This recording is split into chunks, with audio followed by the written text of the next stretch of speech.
Construction began on the Trans-Canada Highway in 1950. It was officially opened in 1962, but wasn't completed until the early 70s. Around that time, a young Gavin Semple was just starting his career in Regina.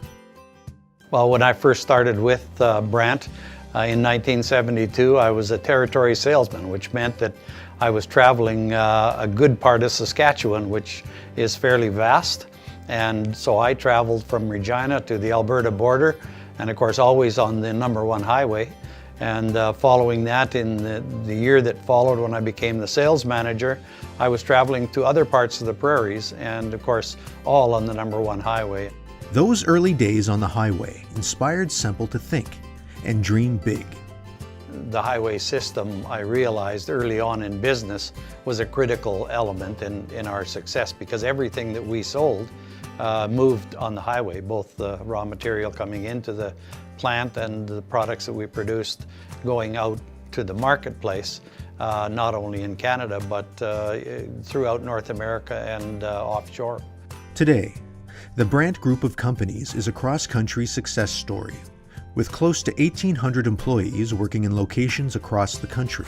But the Trans-Canada Highway has always remained a constant ingredient to their success. As we've grown and expanded over time, we've chosen buildings that are, close to the transportation system, because the equipment we sell all has to move on the highway. It's large equipment that's transported on the highway system. So whether that's construction equipment or agricultural equipment or the materials that it takes to manufacture those products, it's critical that you get them to and from our location with ease, and the closer we are to the Trans-Canada Highway, the better. For a guy who was raised in a family that wasn't allowed to say the word can't, it's easy to be inspired by those who built the road that inspired him.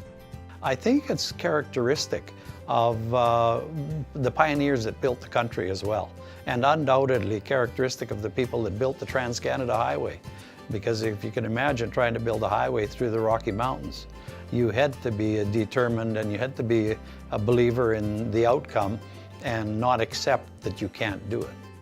He doesn't have to look far for that inspiration. He can see the Trans-Canada Highway from his office window. When I look out that window, I see the goods and services going up and down the highway, but I also see our employees, hundreds of them who commute from outside of Regina to the city to work. And it's a beehive of operation. It connects the city with the marketplace, and so there's a lot of traffic on a daily basis. It's an 8,000-kilometer link that ties the country and its economy together. How could this country function without a Trans-Canada Highway? If you think prior to 1950, how did the goods flow across the country? And I know obviously by rail, and we still have rail today, but much of the traffic that we receive in our businesses is brought in by truck. And so we have businesses in the maritime provinces. We have them on the west coast in Vancouver and throughout British Columbia. And so we have goods that are going back and forth across the country. And so it makes one realize that the importance of the Trans-Canada Highway. Without it, I don't think we could function.